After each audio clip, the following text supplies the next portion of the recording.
I cyfarfod ni heno. Dan ofal Emyr, ydy oedd ni'n profi bendith Duw gyda'n gilydd wrth i ni addoli yr arglwydd hyn yma. Y cyfriadau wedi bod ar y sgrin, yn cael ei rhan fwyaf yma bore yma, ond jyst goffa chi bod cyfle chi uno ni am baned ar ddiwedd yr oedfa, ac yna nos Fawrth, mae cwrdd gweddi fel arfer fan hyn am 7:45. Os chi ddim yn gallu bod yn bresennol, yna mae yna gyfle i ymuno ar-lein. Felly cofiwch am hynny nos Fawrth. Lot o gweithgareddau eraill wythnosol yn dod i ben gan bod y gwyliau ysgol yn cychwyn dy Gwener. Ac eto diolch i'r rhai ddiddwrthu gyda'r clybiau, y plant a pobl ifanc yn ystod y flwyddyn sydd wedi bod a gyda gwaith yr ysgolion Sul yn gwerthfawrogi y gwaith hynny yn fawr iawn. A cofio hefyd, wrth gwrs, gyda gwylio'r haf yn dechrau am waith gwersyllol i wrth yr haf, gyda Emyr James yn y groes cyn hir, rhai eraill yn mynd fel swyddogion, a rhai o'r plant yn siŵr yn dechrau edrych mlaen i fynd fel gwersyllwyr i'r gwersyllol hynny. Felly cofiwch am y gwaith hynny a diolch i'r rhai sydd wedi wrthi yn barod gyda'r plant a'r pobl ifanc yn ystod y flwyddyn. Sy'n nesaf, os dwi'n mynd, Emyr, ti fydd yn arfen bore a nos. Yn gweddio bydd Duw yn bydithio ni heno. Newn ni droi at Duw nawr i ofyn am fydd yn bydithio ni mewn gweddi.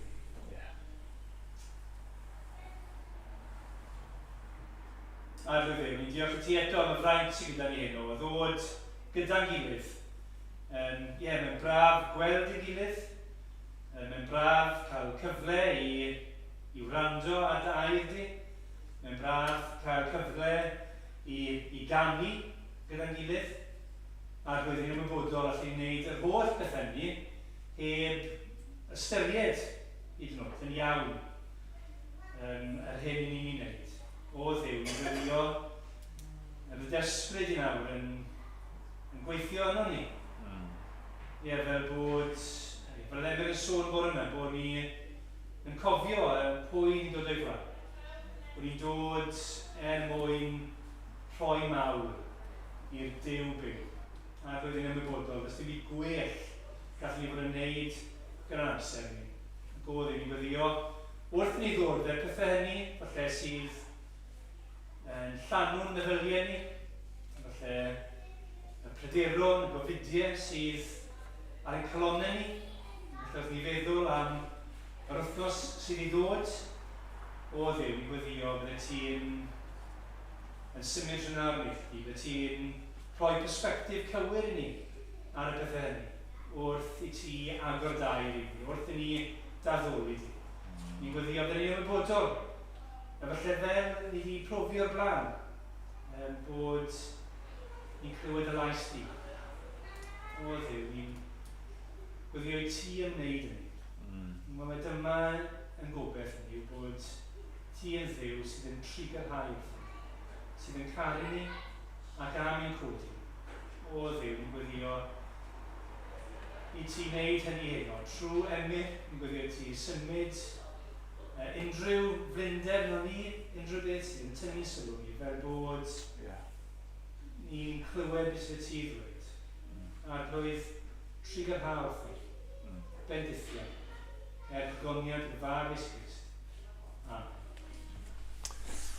Amen. Diolch Rodri.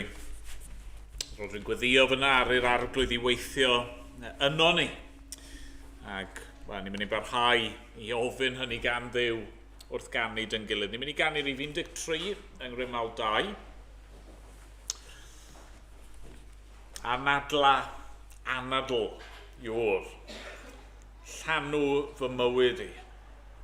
Fel bydd o'n nghariad i am gwaith yn un ar eiddo ti. Gweddi eto am yr ysbryd yw yn dyfa, mae'r darlun na o'r ysbryd fel gwynt, fel anadl Duw.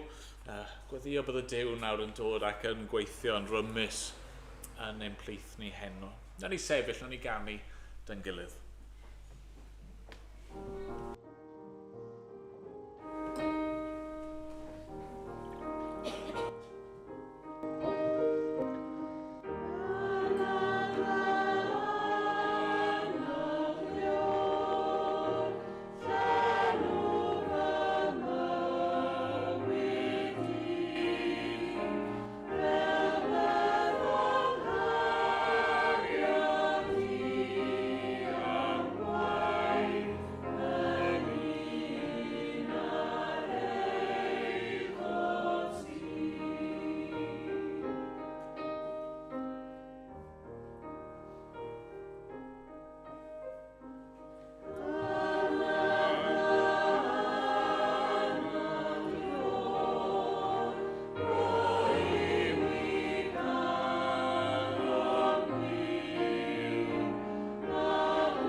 wedi darllen yn gilydd o air Dduw.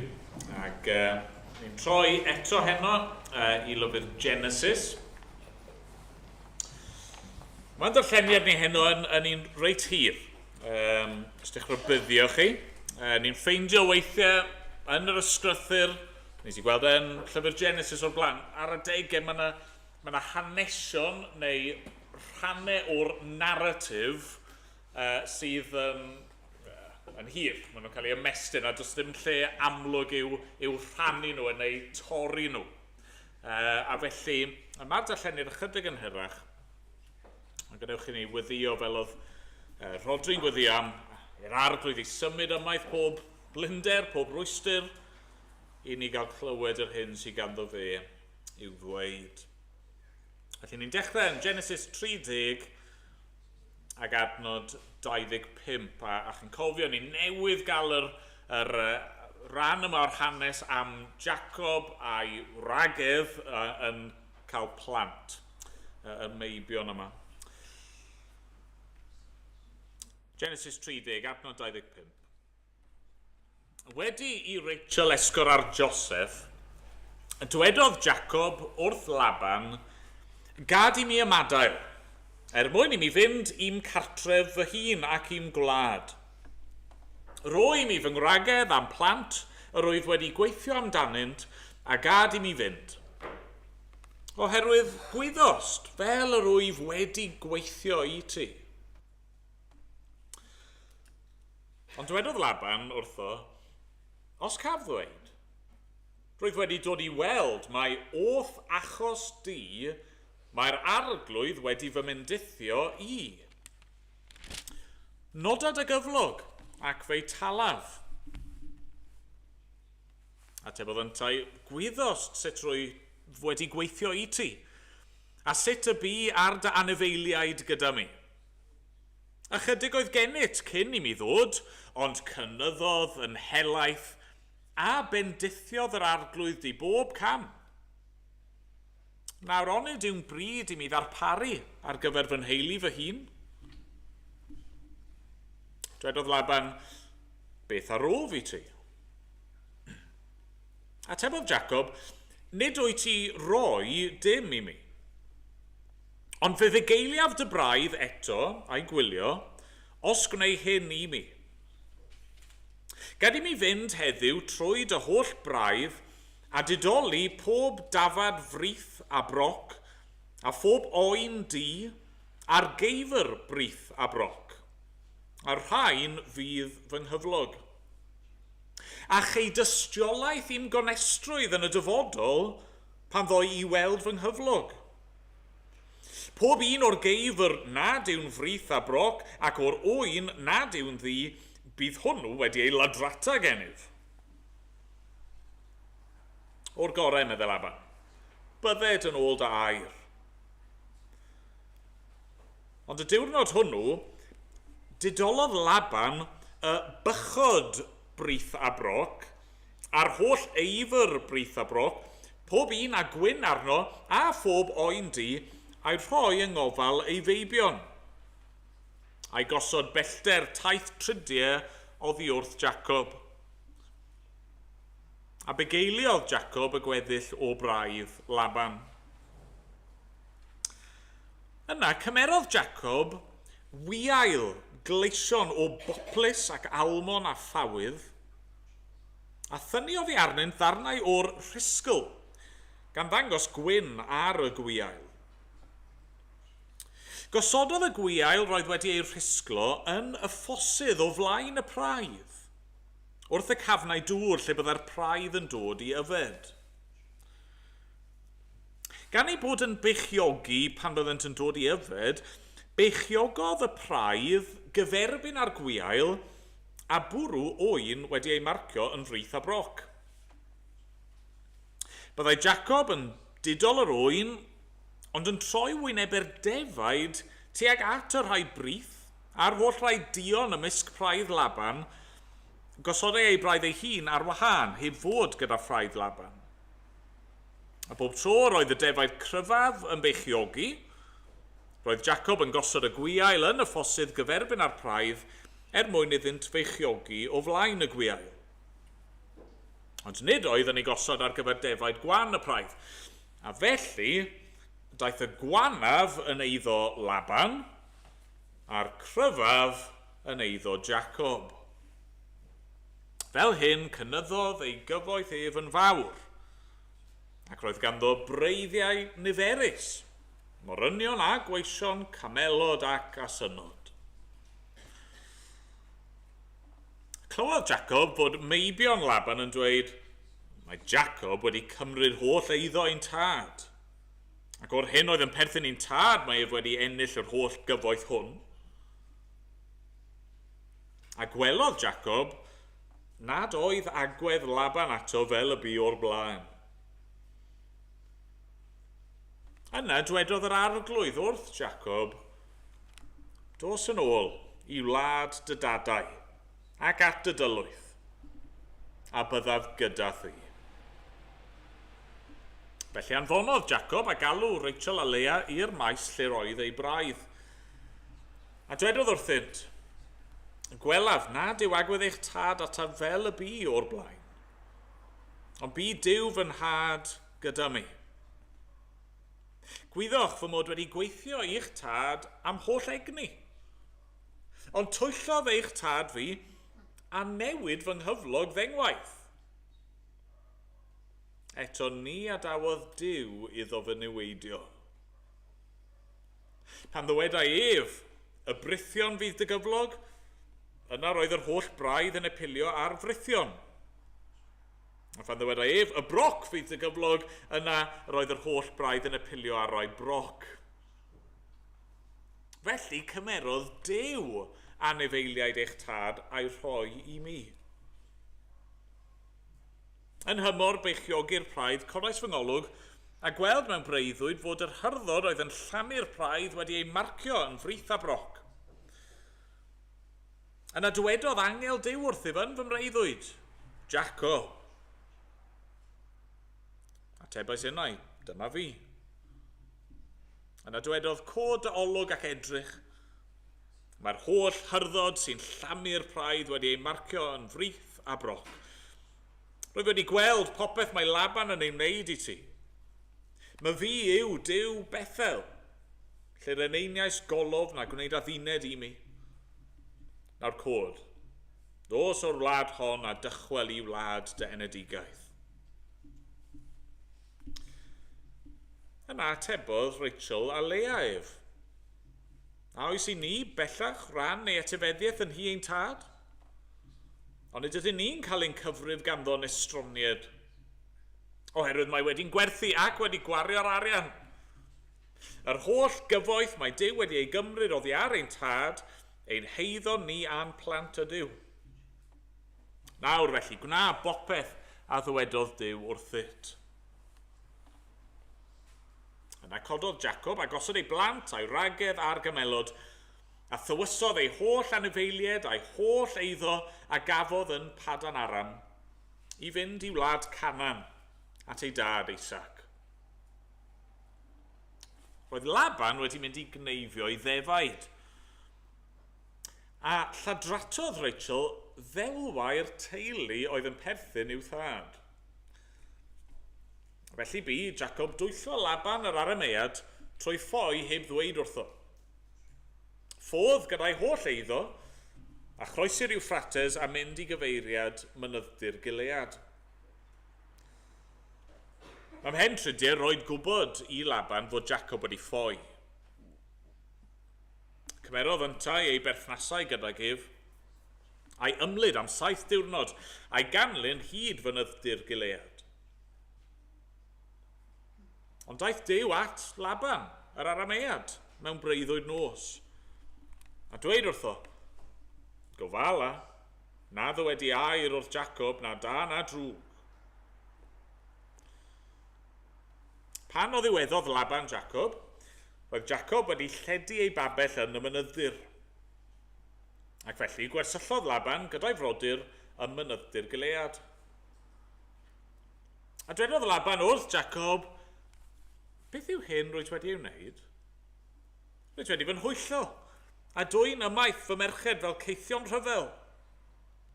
Pam y ffoaist yn ddirgel am twyllo? Pam na'r oes wybod i mi, mwyn i mi gael dyhebrwng yn llawen a chaniadau a thympan a thelyn. Ni adewais di mi gysanu fy meibion a merched, roedd wedi gwneud peth ffôl. Gallwn neu'n niwed i chwi. Ond llefarodd Duw dy dad wrth i'r neithiwr a dweud, gofala na ddwedi air wrth Jacob na da na drwg.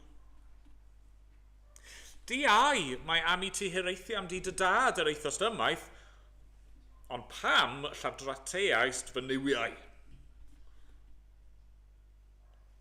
Yna atebodd Jacob Laban, ffôais am fod arnaf ofn. Gan i mi feddwl y byddet yn dwy'n dy ferched oddi arnaf trwy drais. Ond y sawl sy'n cadw dy ddiwiau, na chaffed fyw. Yng ngwydd ein brodyr, mynd wybod beth oedd eiddo sydd gyda mi a chymerydd. Ni wyddai Jacob mae Rachel oedd wedi ei lladrata. Felly aeth Laban i mewn i babell Jacob, ac i babell Lea, ac i babell y ddwy forwyn, ond heb gael y diwiau. Daeth allan o babell Lea a mynd i mewn i babell Rachel.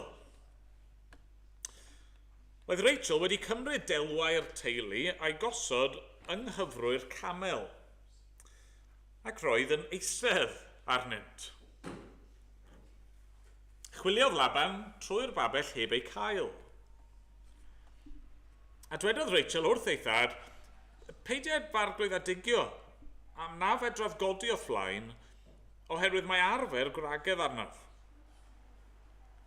Edrych o chwilio ni chafodd hyd i ddelwau'r teulu. Yna digiodd Jacob, ac edliw i Laban a dweud wrtho, beth yw fy nhosedd? Beth yw fy mhechod y fod wedi fy erlyd? Er i ti chwilio fy holl eiddo, beth a gefais sy'n perthyn i ti?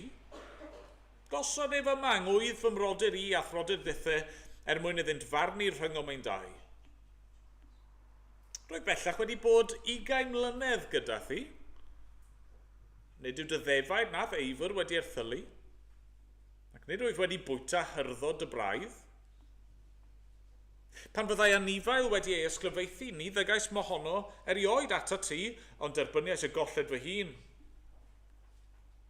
O'm llaw i y gofynnais iawn am ladrad prynau yn y dydd neu yn y nos. Dyma sut roeddwn ni, roedd gres y dydd ac oerni'r nos yn fy llethu a chiliodd fy nghwsg oddi wrthyf. Bym am 20 mlynedd yn dy di. Gweithiais i ti am 4 blynedd ar 10 am dy ddwy ferch ac am 6 blynedd am dy braidd a newidiais fy nghyflog ddengwaith. Oni bai bod Duw fy nhad, Duw Abraham ac arswyd Isaac o'n plaid. Di ai biasit wedi fy ngyrru ffwrdd yn waglaw. Gwelodd Duw fy nghystydd a llafur fy nwylo a neithiwr cyrryddodd di. Atebodd Laban a dweud wrth Jacob, fy merched yw'r merched, am plant yw'r plant, am praidd yw'r praidd. Mae'r cwbl a weli'n eiddo i mi, ond beth o wnaaf heddiw ynghylch fy merched hyn a'r plant a anwyd iddynt? Tyrd, gwnawn gyfamod ti am hynny, a bydd yn dystiolaeth rhyngom. Felly cymerodd Jacob garreg a'i gosod i fyny'n golwm. Ac meddai Jacob wrth ei berthnasau, casglwch gerig. A chymerasant gerig a'i gwneud yn garnedd, a bwytasant yno wrth y garnedd. Enwodd Laban hi Jegar Sahadutha, ond galwodd Jacob hi Caerdydd, sy'n golygu carnedd y dystiolaeth. Dwedodd Laban, mae'r garnedd hon yn dystiolaeth rhyngom heddiw. Am hynny enwodd hi Caerdydd a hefyd Mispa, oherwydd dwedodd gwylied yr arglwydd rhyngom pan fyddwn o olwg ein gilydd. Os bydd i ti gan drin fy merched, neu gymryd gwragedd heblaw fy merched, heb i neb ohono ni wybod mae Duw yn dist rhyngom. A dwedodd Laban wrth Jacob, dyma'r garnedd hon a'r golofn yr oed wedi ei gosod rhyngom. Mae'r garnedd hon yn dystiolaeth, ac mae'r golofn hon yn dystiolaeth. Na ddof heibio'r garnedd hon at y ti, ac na ddoi dithau heibio'r garnedd hon a'r golofn hon at y fi i wneud niwed. Boed i Dduw Abraham a Dduw Nachor, Dduw ei tadau farni rhyngom. A thyngodd Jacob lw i arswyd Isaac ei dad. Ac offrymodd Jacob aberth ar y mynydd, a galw ar ei berthnasau i fwyta bara. A bwytasan fara ac aros dros nos ar y mynydd. Cododd Laban yn gynardrannoeth, a chysanodd ei blant a'i ferched a'i bendithio. Yn aeth ymaith a dychwelyd i'w fro ei hun. Amen. Amen. Diolch i Dduw am ei air i ni. Gawn ni air o weddi, dyn gilydd. Gawn ni'n droi at Dduw mewn gweddi.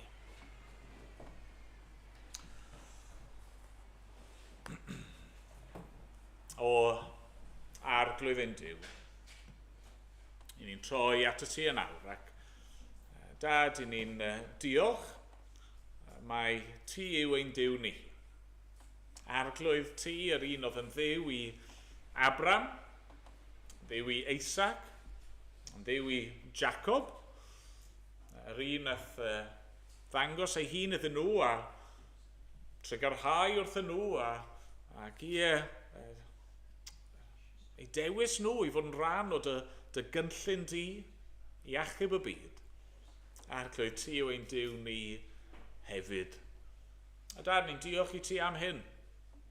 Yn diolch fod yr digwyddiadau yma, yr hanesion yma, yr hyn nath Jacob ei weld ohono ti, a'i brofi ohono ti. Diolch bod nhw wedi cael eu cofnodi yma ein mwyn ni. Mwyn i ni gael clywed yr hyn rwy ti wedi wneud, clywed am dy weithredoedd mawr ac ardderchog di. Ac arglwydd mwyn i ni wybod mwy amdano ti. Gwybod am dy gymeriad di, am sut un wyt ti. Dad, ni'n diolch fod dy air di yn siarad gyda ni ac dy bod ti yn siarad trwy y gair yma'n dangos dy hun i ni.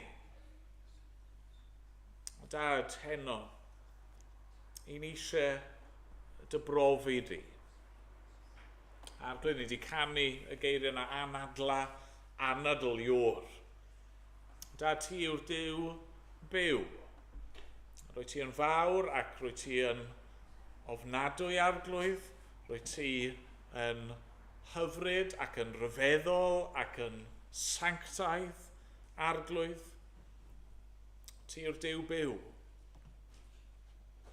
Dad, ni eisiau dy brofi di. Ni eisiau dy adnabod di. Ni eisiau dyfnhau yn ein hadnabyddiaeth ni ohono ti. Dad, ni'n ymwybodol o'n darlleniad ni fod e'n bosib i fod mor agos at dy bobl a dy bethau di, ac eto heb dy nabod di. Oedd Laban yn gwybod amdano ti. A mae'n dy gydnabod ti mewn rai ffyrdd. Di clywed amdano ti trwy Jacob a eraill yn y teulu. Ac eto, fan hyn, ni'n clywed amdano fe gyda'i ddelwau, gyda'i gau ddiwiau. Ddim di dod i ymddiried yno ti, ddim di dod i daddoli ti ac i gredu yno ti a chael bywyd. A Dad, ni'n gweddio felly amdano ni yma. Dad, os oes unrhyw un yma sydd ddim eto wedi dod i ffydd yno ti, a wneud i weithio heno arglwydd. Ni'n gwybod bod yna ddim ddim llawer o bethau tristach na hyn. I fod, i fod mor agos ac i glywed cymaint ac i wybod cymaint amdano si a heb ddod i dy nabod di.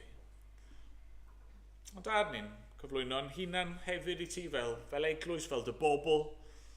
Ni sydd wedi credu, ni sydd yn gwybod ac yn dadnabod di. Dad, ni eisiau mwy. Ni eisiau profiad dyfnach ohono ti. Dad, ni'n cyffesu yn aml iawn, ni'n teimlo bod ein profiad ni mor arwynebol.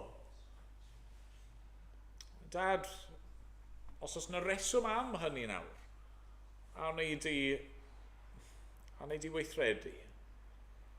Os oes yna rhywbeth yno ni sydd yn rhwystro dy law, dy bendith di, arglwydd, a wneud i symud y rhwystyr i ffwrdd. Arglwydd, wneud i helpu ni weld ein hangen a ein pechod ni, a wneud i'n helpu ni i roi farwolaeth unrhyw beth o'r hen natur. Dad, a wneud i'n helpu ni i fanteisio ar foddion gras a dy geisio di mewn ysbryd a gwirionedd o sgweli di fod yn dda. Dad, i ni'n dod felly ato ti. Ac dad, ni yn dy geisio di nawr gyda'n gilydd. Gofyn arno ti i drigarhau wrtho ni. I wneud y hun yn amlwg i ni. Ac arglwydd, a wneud i hefyd ein derbyn ni. Derbyn ein mawl anaddoliad ni. Dad, ni eisiau gweddio nawr hefyd am roedfa draw yn Mawddpas prynhawn yma wrth i Meirion ymddeol. A dad, ni eisiau diolch amdano fe ac am Ceri a am y ffordd ti wedi defnyddio nhw a di cynnal nhw dros y blynyddoedd. Dad, ni eisiau gweddio dros fe a dros nhw yn ei ymddeoliad a yn gweddio dros yr eglwys yna yn Nghasnewydd wrth iddyn nhw ddechrau'r gyfnod newydd. A dad, ni'n gwybod bod yna llawer o eglwysi. Yn ein gwlad ni sydd yn profi cyfnodau o newid. Falle arweinwyr yn ymddeol ac arglwydd eglwys sy'n chwilio am weinidogion neu adeiladau neu rhyw arweiniad arall o arglwydd. Ni'n diolch i ti, dy fod ti ar waith. A ni'n gofyn wneud i arwain a tywall dy fendith di allan ar dy bobl o sgweli di fod yn dda. Dad, erbyn ni nawr felly, yn ddiolchgar. A mynd bod ni'n dod yn enw'r arglwydd Iesu Grist. Amen. Amen. Ganwn ni o'r llyfr yma, rhif 421.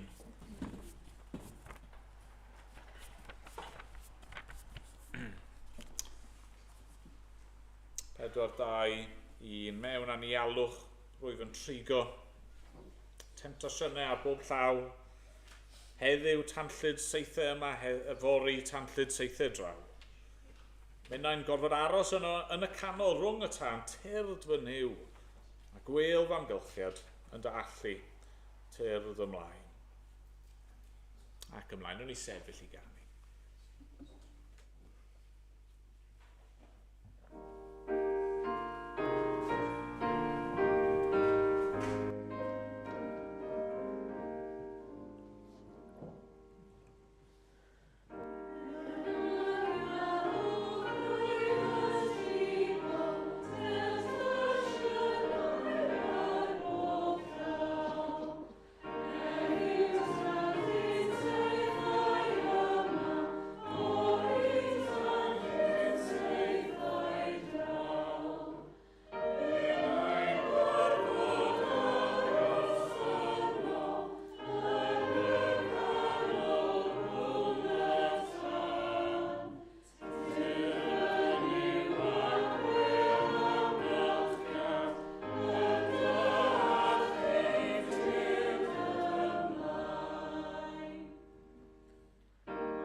Un o'r cwestiynau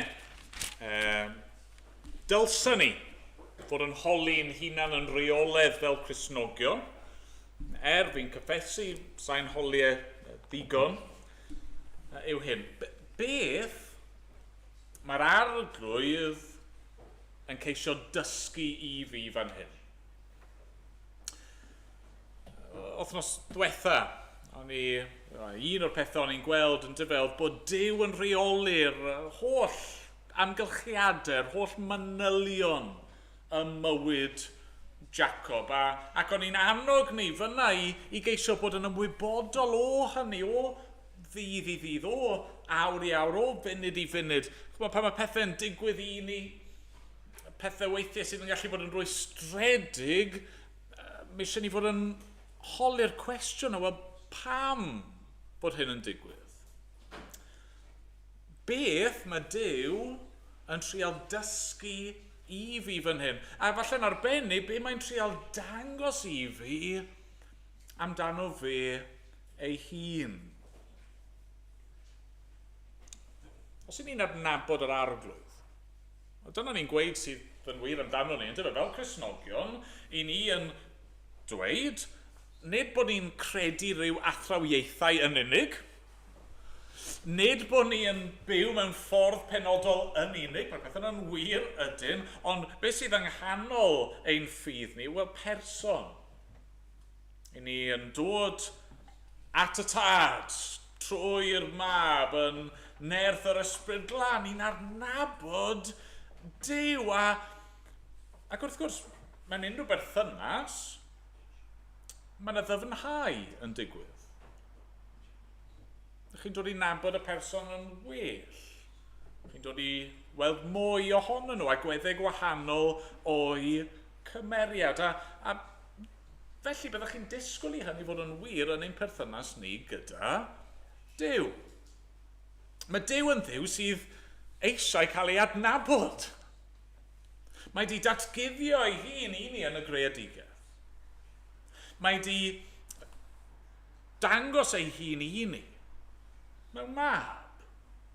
Mae'n siarad gyda ni trwy ei air. A felly, wrth gwrs, pan ni'n darllen y Beibl, un o'r pethau bydd yn eich taro chi yw bod yna gymaint o enwau gwahanol yn cael ei defnyddio am Dduw. Bod yna gymaint o ddisgrifiadau a delweddau, symbolau gwahanol, agweddau gwahanol, onglau gwahanol, mwyn ceisio gadael i ni weld mwy a mwy a mwy, a bydd wastad mwy i'w weld, wrth gwrs, achos pwy yw a'i natur a'i gymeriad, ond i ni ddod i'w adnabod yn well. Ac, wrth gwrs, un o'r pethau fydd yn wir hefyd yw, ar gyfnodau gwahanol mewn bywyd, mae yna agweddau o gymeriad Duw yn dod i'r amlwg i ni. Falle bod chi wedi cael hynny.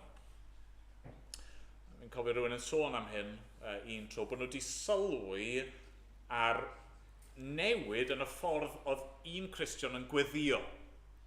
Ond nhw wedi sylwi,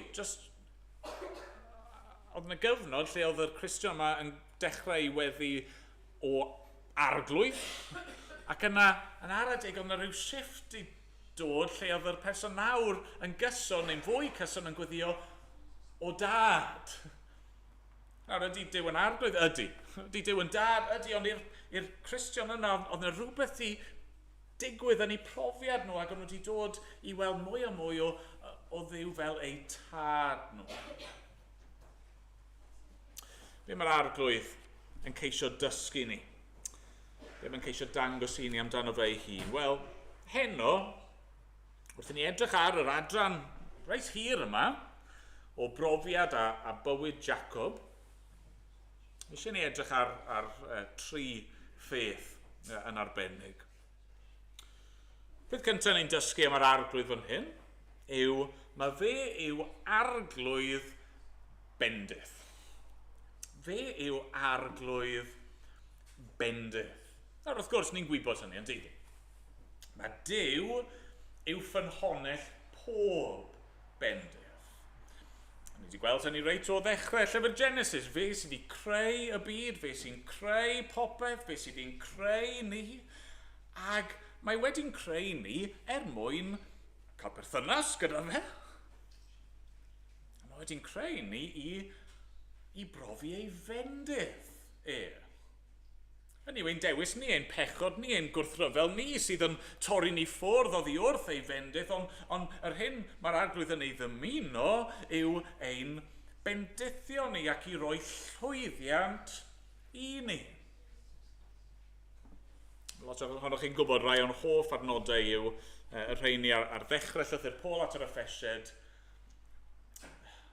sy'n dweud bod bendigedig fod y Duw a thad ein harglwydd Iesu Grist, mae wedi'n bendithio ni. A phob bendith ysbrydol yn y nefolion leoedd. Dyma, mae Duw eisiau wneud yw tywallt allan ei fendith ar ei bobl. Mae eisiau ni i ddibynnu arno fe, a mae eisiau darparu, mae eisiau cwrdd am hangen ni. Ni'n gweld ychydig o hynny'n dod drosodd yn dyn i fan hyn yn y ran yma o fywyd Jacob. O Jacob di bod yn gweithio i Laban. Ac yn ystod y cyfnod yna, tra bod Jacob yn bugeilio praidd Laban, oedd yna rhywbeth di digwydd. Be oedd di digwydd? Wel, oedd praidd Laban wedi cynyddu. Mae Jacob yn dweud yn dydy, cofio, pan nes i gyrraedd, chydig iawn oedd gen ti. A tra bod fi yma yn bugeilio, fi wedi gweithio'n galed, fi wedi rhoi fy hun i'r gwaith, ond nid dyna pam fod yr praidd di tyfu efe. Y reswm oedd y praidd di tyfu yw oherwydd fod Duw yn bendithio. Fod llaw Duw ar fywyd Jacob ac ar ei waith. A mae Laban yn gwybod hynny. Ni'n gweld hynny yn adnod 27 yn dyn o benod 30. Mae'n dweud, rwy wedi dod i weld, mae wrth achos di, mae'r arglwydd wedi fy mendithio i. A mae'n hollol amlwg yn dydy. Ac yna, falle oedd ychydig yn anodd i ddilyn, mae Jacob nawr, mae eisiau gadael. Mae eisiau mynd nôl i'w wlad ei hun. Wrth gwrs, dyw Laban ddim eisiau iddo fe, di. Wel na, dyma un o'n gweithwyr gorau, fi eisiau cadw efo'n hyn.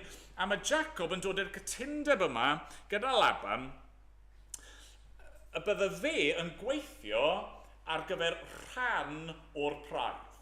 Okay? Nawr, lle mae'n mynd chydig yn gymleth yw, mae'n amlwg dros amser fod Laban di newid yr telerest sawl gwaith. Okay? Yn sylfaenol, beth oedd yn digwydd oedd hyn? Oedd Jacob, gyffredinol, di cytuno i weithio am yr defed mwyaf prin. Mwyaf anarferol, y rai oedd gyda smotiau penodol neu yn lliw penodol. Ac oedd Laban di trial ei orau i cadw'r yr anifeiliaid yna un ochr fel bod Jacob ddim yn mynd i gael lot o anifeiliaid i fynd gyda fe. Ond mae Jacob yn dod lan efo'r cynllun yma.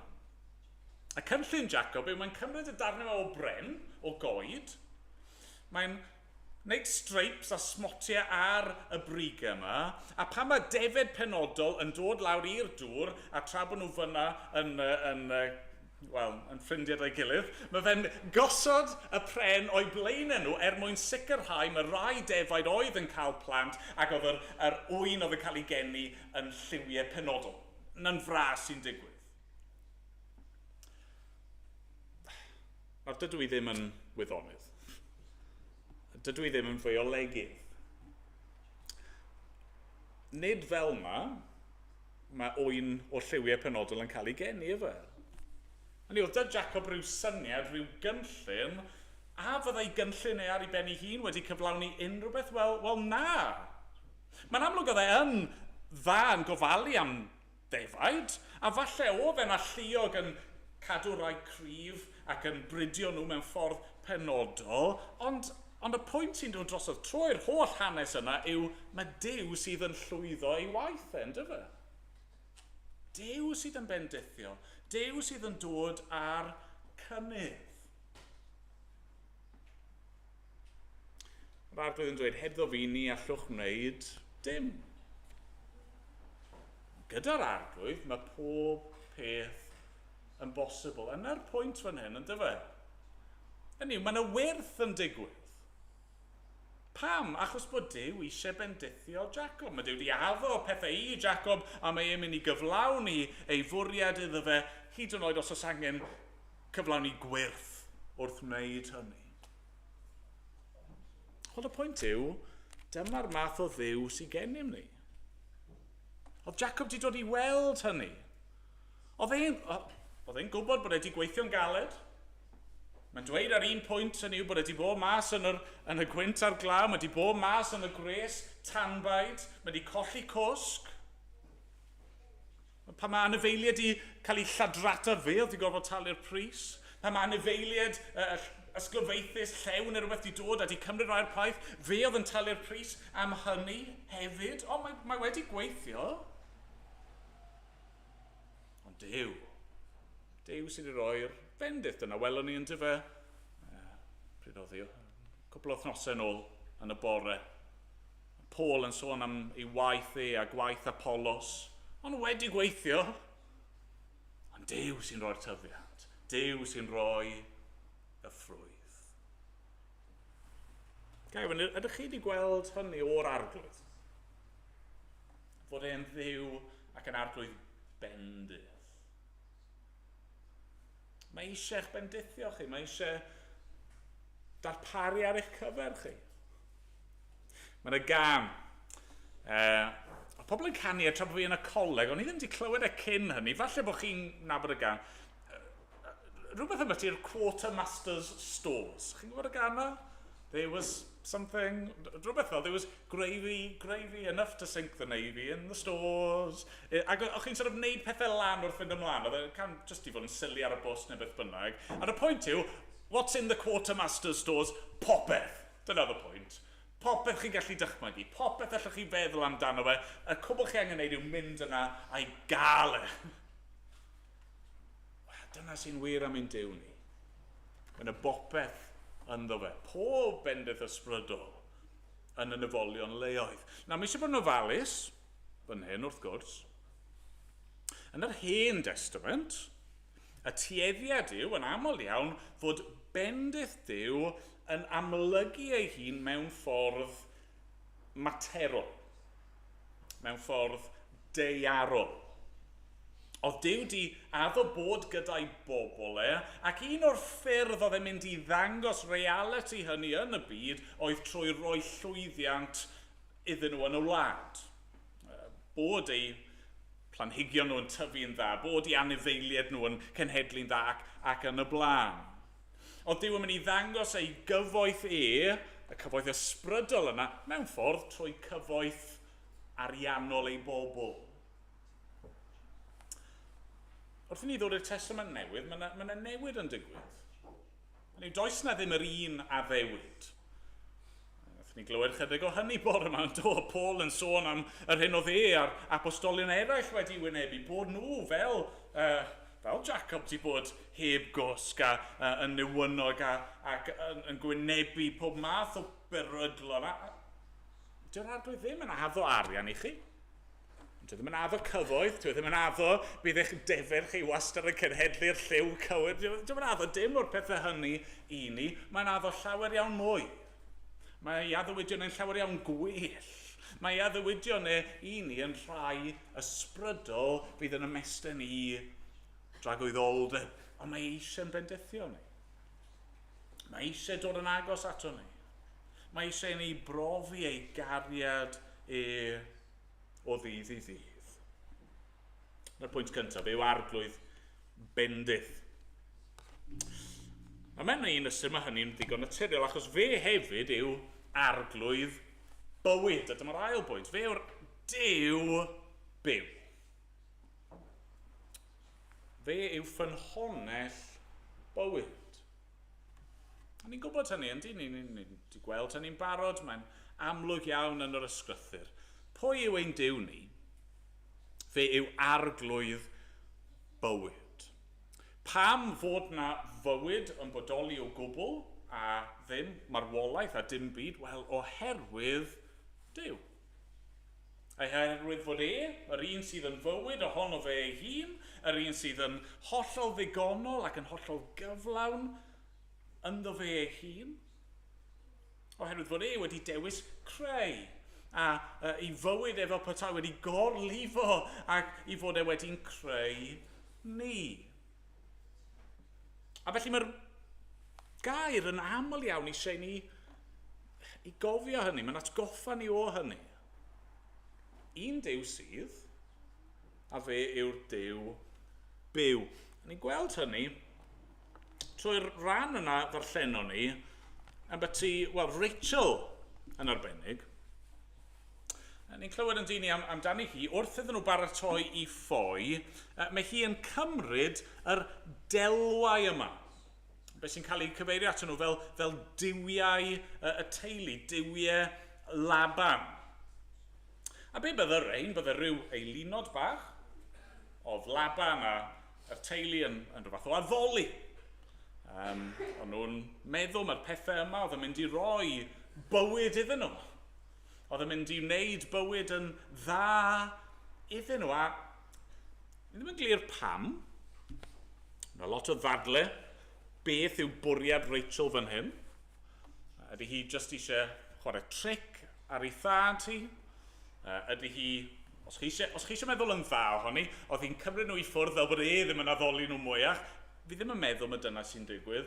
Fwy na thebyg, oedd yna rhywbeth ynddi hi, oedd dal chydig bach yn ofergoelus. A falle bod hi'n meddwl nawr, wel fi yn mynd gyda Jacob, a ni yn mynd i addoli ei ddewi, ond bydd e falle ddim yn beth gwael i gael yr diwiau bach yma hefyd, falle nhw'n rhoi bach o look i ni.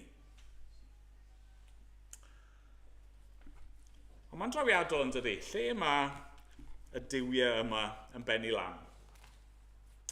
Wel, ni'n clywed yn dyn ni, mae Laban yn cyrraedd, mae'n chwilio amdano nhw. Dyw Jacob ddim yn gwybod beth sy'n mynd mlaen, ond mae Laban yn chwilio trwy adnod 33 nawr o benod 31.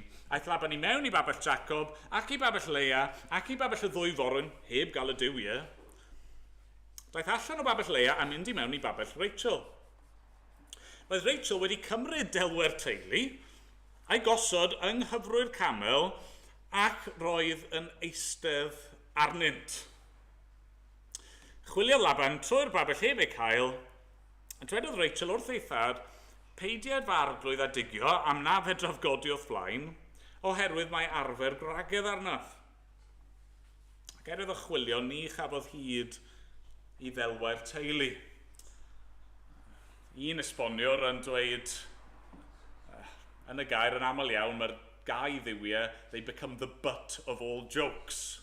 Hynny yw, lle maen nhw dan pen ôl, Rachel. Mae'n fwriadol yn dydi.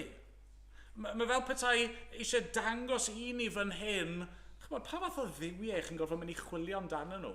Pa fath o ddiwiau chi'n gallu i colli? Pa fath o ddiw sy'n gallu cael ei ddwyn o ddi wrtho chi? Pa fath o ddiw sydd yn gallu benni lan yn cael ei guddio mewn cyfrwy camel ac yna rhywun yn eistedd ar ei ben?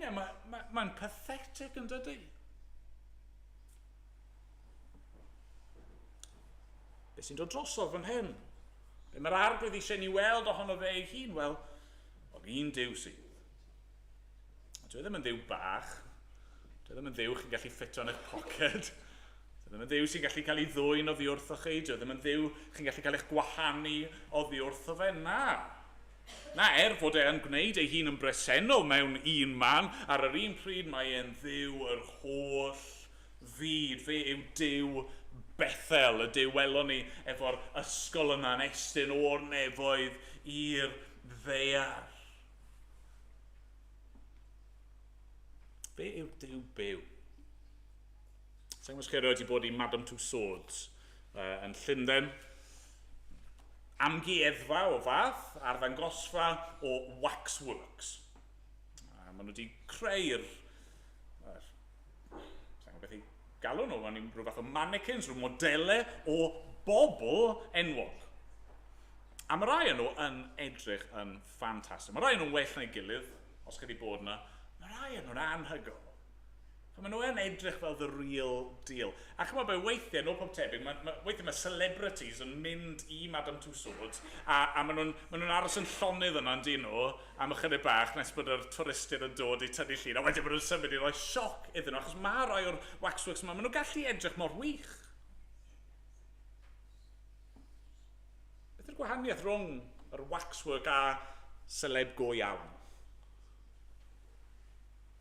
Edrych mor debyg falle, mae'n rai ffyrdd. Ond dyn nhw ddim yr un peth o gwbl un nhw. Mae un o'n nhw yn lwmp o gwyr. Fath o beth fyddwch chi'n creu cannwyll allan ohono fe, fath o beth fyddwch chi'n tynnu allan o'ch clus. Mae'n ddim, really. Mae'r llall yn berson go iawn o gig a gwaed, person byw. Pwy yw'n Duw ni? Pwy yw Duw? Abraham, Isaac a Jacob. Fe yw'r Duw byw. Fe yw'r un sydd eisiau rhoi bywyd tragwyddol i ni. Fe yw'r un. Nath ymherson yr arglwydd Iesu Grist roi ei fywyd i lawr. Na ryfeddol yn dyfa. Bod y Duw byw yn cymryd cnawd ac yn marw ar groes mwyn i ni gael bywyd. Nawr, does neb arall, dim byd arall yn gallu cynnig hynny, os e? Pa help o Duw i Laban iddo fe? Oedd e dal ddim wedi gweld hynny, na? Oedd e'n gwybod pam bod bywyd wedi bod mor braf arno fi yn yr 4 mlynedd diwetha. Efa achos bod Jacob yn weithio mor dda? Na. Efa achos bod fy niwiau, fy eilinod bach yn y tŷ yn gweithio'n galed drosto fi? Ddim o gwbl, mae'n gwybod. Mae'n rili yn gwybod, mae un Duw byw sydd. Ac eto fe'n dal i wrth, peidiwch bod fel Laban. Mae Duw eisiau rhoi bywyd i ni. Dyna mae'n un peth ola sy'n dod drosof am Dduw. Mae'n Dduw hyfryd. Mae'n Dduw bendith, mae'n Dduw bywyd. Ond ni ddim i'w gymryd yn ysgafn. I orffen heno, mae hefyd yn arglwydd braw. Yn arglwydd arswyd. O'r eto, ni'n gwybod hyn yn dyn i wrth gwrs bod e. Os mae dyma'r Duw sydd wedi creu pob dim a di gosod y ser yn ei lle gyda nerth ei air. Os mae dyma'r Duw nath yn adeg Noa anfon dilyw mwyn dangos ei gyfiawnder a'i farn, wel mae'n Dduw sanctaidd.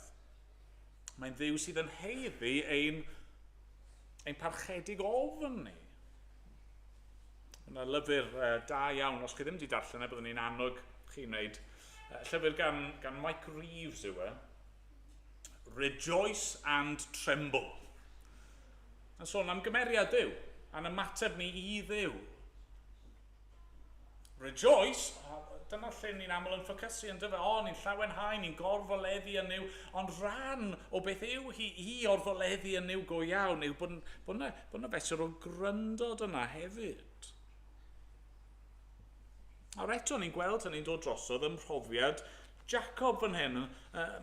Mae Jacob yn bach o scaredy-cat. Ni wedi gweld o'r blaen yn ffoi rhag Esau. Ac fyddwn ni'n gweld yr ofn sydd arno fe eto wrth ddychwelyd yn ola yn gorfod gwynebu Esau. A fan hyn, gyda Laban, mae'n cyffesu ei hun wrth Laban.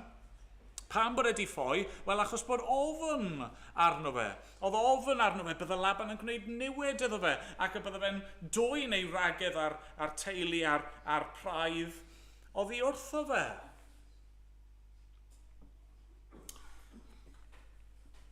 Ond mae fel petai na rhywbeth bach yn newid fan hyn hefyd yn does. Mae Duw wedi bod yn dangos rhywbeth i Jacob, wedi bod yn gweithio ar Jacob ac yn dangos iddo fe, dim angen ofni dynion, achos fi gyda thi. A felly mae'n drawiadol nag yw e. Dwywaith yn ein darlleniad, ni wedi clywed Jacob yn cyfeirio at Dduw fel arswyd Isaac. Arswyd Isaac. A os ydym eisiau poeni gormod am y ffaith mae Isaac, hynny yw, dyna sy'n oedd Jacob di dod i glywed am Dduw a dysgu am Dduw, oedd trwy ei dad ond fan hyn, beth sy'n dod drosodd? Wel, arswyd Isaac. Fod Duw yn un i'w ofni. Fod e ddim yn un i gymryd yn gyniataol, ddim yn un i'w drin yn ysgafn. Ni wedi gweld llawer o luniau'n ddiweddar yn dyn ni, fideos ar y we o trychinebau naturiol yn ein byd ni. Llifogydd, erchyll, gres, erchyll ac effeithio hynny. Mae dŵr, chydig bach o ddŵr yn iawn, yn dydy? Mae chydig bach o wynt, gallu bod yn braf. Mae chydig o haul yn beth ddigon hyfryd. Ond pan mae'r pethau yma'n dod mewn nerth, maen nhw'n gallu bod yn dychrynllyd. Fel na ma'n Duw ni. Mae weithiau, ni'n anghofio hyn yn dyn ni. Mae Duw yn ein caru ni ydy. A mae e'n dad i ni ydy. A mae e'n ein trin ni yn dyner ac yn ofalus ydy. Mae e'n amyneddgar gyda ni ydy. Mae eisiau'n bendithio ni a mae eisiau'r gorau ar ein cyfer ni ydy. Mae eisiau'n cofleidio ni a mae eisiau maddau ni a mae eisiau ein helpu ni ydy. Mae fel bugail yn arwain i braidd. Ond mae e hefyd yn un arswydus. Mae'n un sydd angen i ni ei drin a pharch. Ei drin yn ofalus. Ddim i roi y dregs iddo fe fel petai. Sbario yn ein hamser a'n sylw ni.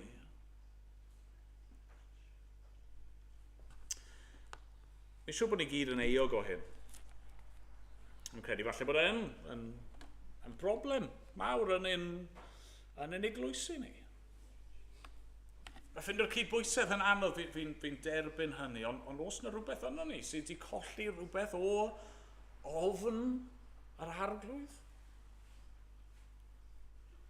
Nid yr ofn anobeithiol yna sy'n rhedeg i ffwrdd oddi wrtho fe,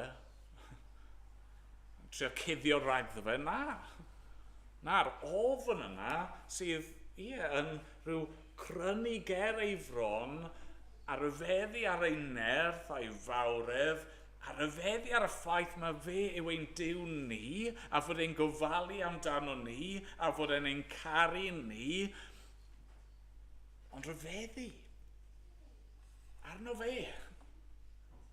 Ac eisiau ei blesio fe.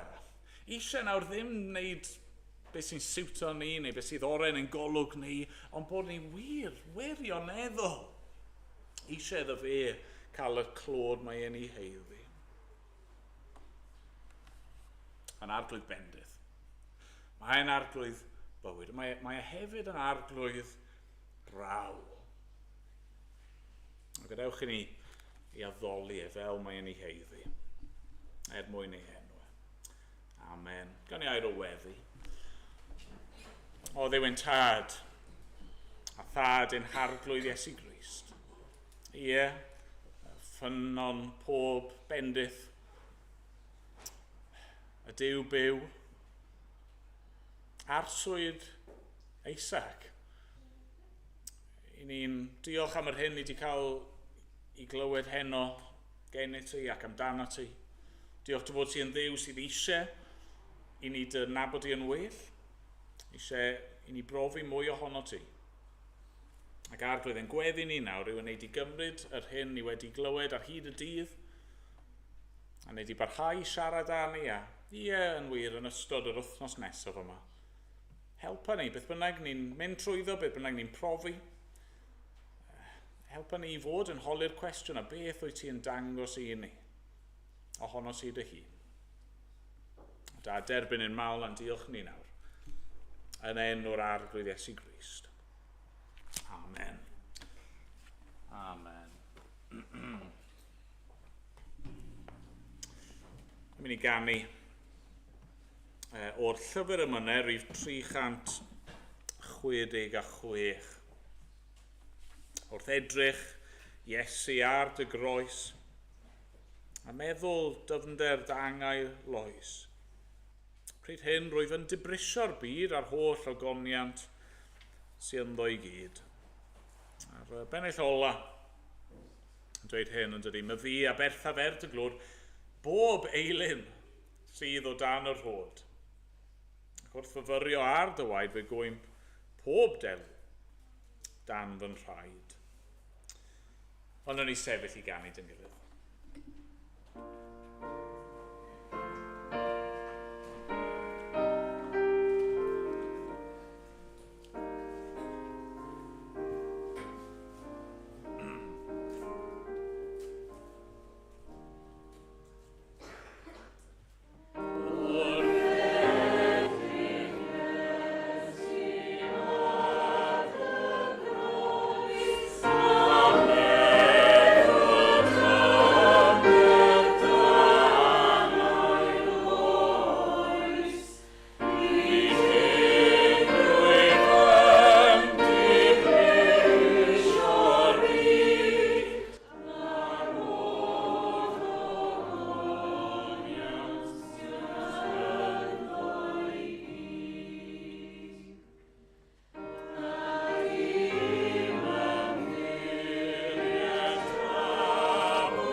arglwydd Iesu Grist, a chariad Duw, a chymdeithas yr Ysbryd Glân I fod gyda ni oll. yn awr ac hyd byth. Amen.